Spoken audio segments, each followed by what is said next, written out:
Right, okay, so our next presentation is Ken Macintyre, Sales Director at LINX11. Was that LINX11? Is it LINX11 or LINX11? LINX11, I've got that right. Okay. Yeah, keeping you secure, keeping your data in Europe. So thank you. If you come to the stage, please. Hi, everyone. Can you hear me okay? Gosh, the lights is quite bright. Good afternoon. My name is, as you were just told, there is Ken Macintyre, Sales Director for UK and Ireland with LINX11. At the end of the presentation, or during the presentation, you're welcome to ask questions. One of the things I would like to do is ask the audience a question and invite you to give some insight feedback from what your own experiences. The topic that you see today is keeping you secure, keeping your data in Europe. And one of the reasons we decided on this topic is what we've experienced and we've witnessed since Christmas last year, running throughout January and so on. And it's just interesting to see some of the things that are actually happening. I'll obviously set some context, which I think everyone knows about. I've got the next slide coming up. So I think, as everyone knows, events in the Ukraine, and we did talk about this last time round as well in London, but organisations like Killnet, No Name 057, Anonymous Sudan, etc., have been, as it says, they're running rampage around basically not just Europe and the UK, but globally, and targeting critical network services. This last few days alone, Turkey had its elections, and the voting system was attacked and brought down several times with DDoS attacks. Killnet, for example, recently targeted the health sector, NHS, not just in the UK, but again globally. So it's been, all the critical infrastructure services are being attacked. When you look at some of the sort of numbers involved, if you look across Europe, 43% of those attacks actually happen within the UK. And again, there's a figure there, 32% of the attacks are just on energy and financial services. Now, obviously, the utility and energy services were severely attacked in the last 18 months because obviously Russia was a key provider of energy services across Europe as well. So a lot of activity, many news headlines, as you can see there. We get tweets on these virtually daily. I was met with 3 organisations, for example, in as many weeks, in the last 2-3 weeks, within Estonia. One was an Estonia public sector organisation, and 2 were hosting organisations. And some of the sound bites that we got were when the crisis started, DDoS attacks into that country were about once a week. Today, there's at least 3 per day. Okay, and some businesses just accept they're going to be shut off, they're going to be shut down.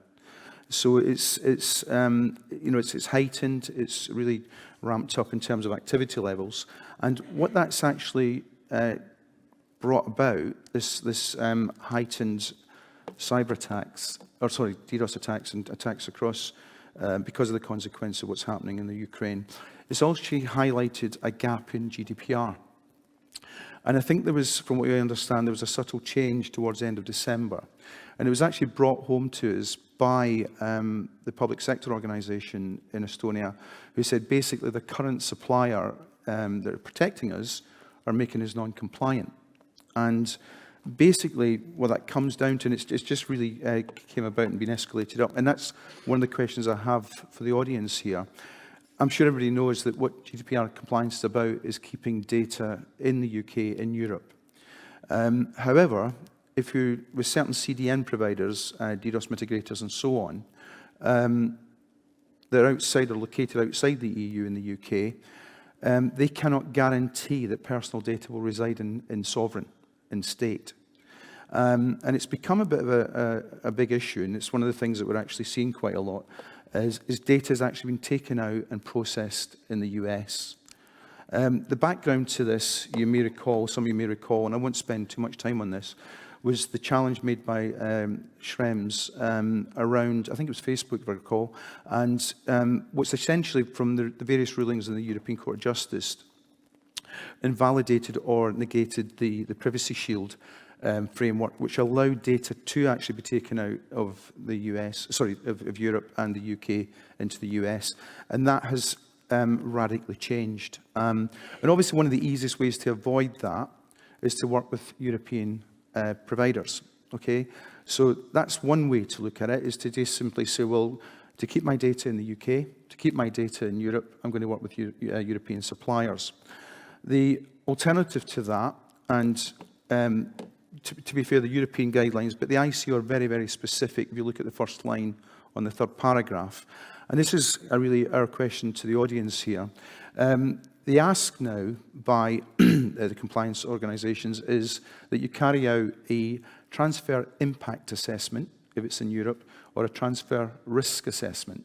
And I just wondered if I could have a show of hands, because certainly what we've seen is organisations and their clients coming to us and saying, we're getting embroiled in these requests.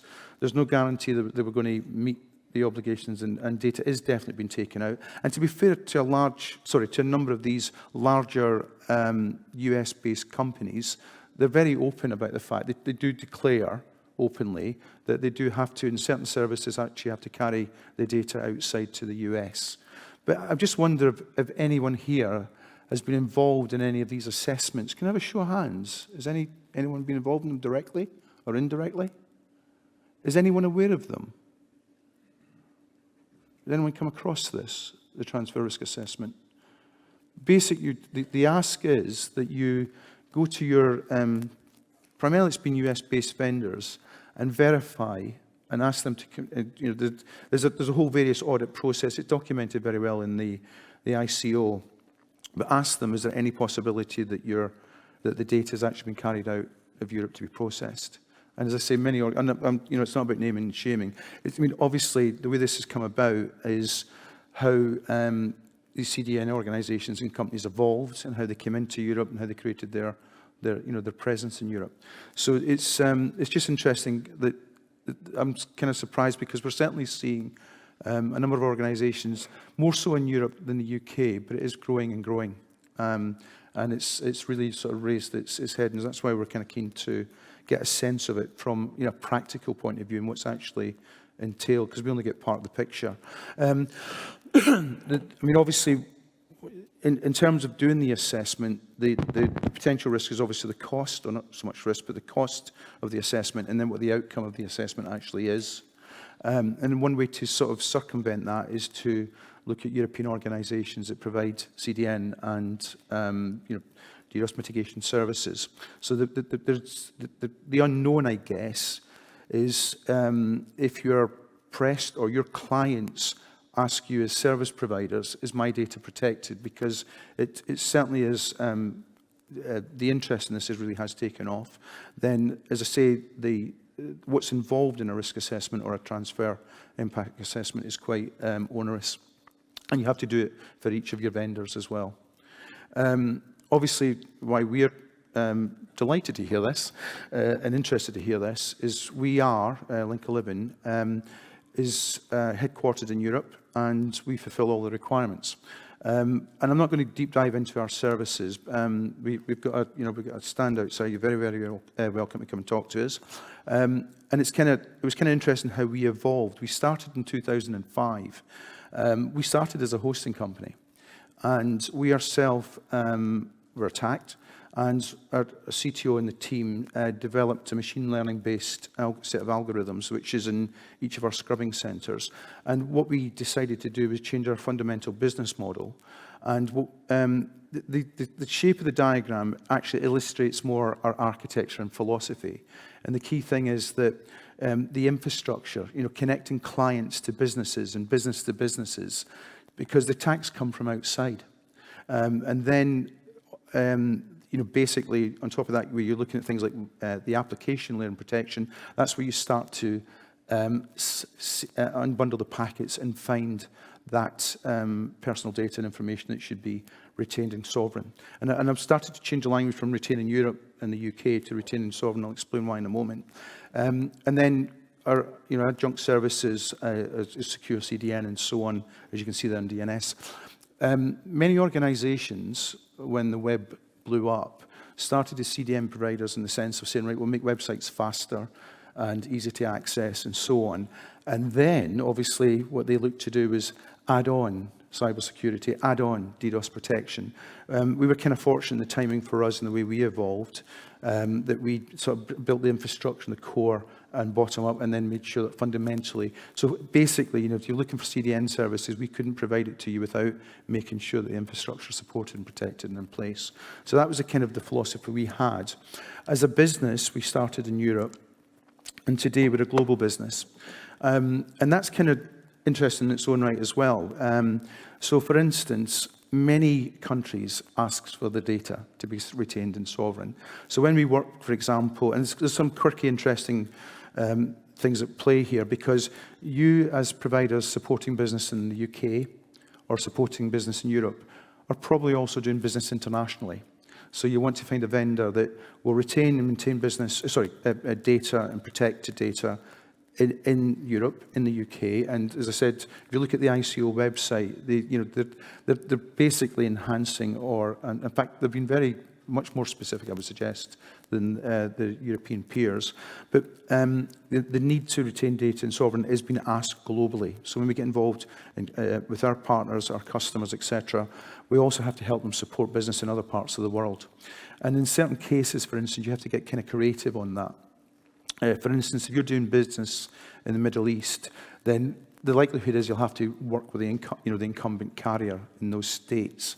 But also, interestingly, in many of those Middle Eastern states, is that it's quite unlikely to get DDoS attacks in sovereign, in country. The attacks tend to come from outside, as we're seeing with Killnet, going across Europe and across the globe as well. So, yeah, so it was kind of, this is, as I say, we thought it was kind of topical, very relevant at the moment. We've seen a lot of interest in it. And I think it's just something to be aware of and not be caught out. Because obviously, if you've got customers and clients, then the key thing is obviously to protect them as well. So, any comments, any questions? I'm kind of surprised there was not more hands up. Thank you very much indeed. Thank you.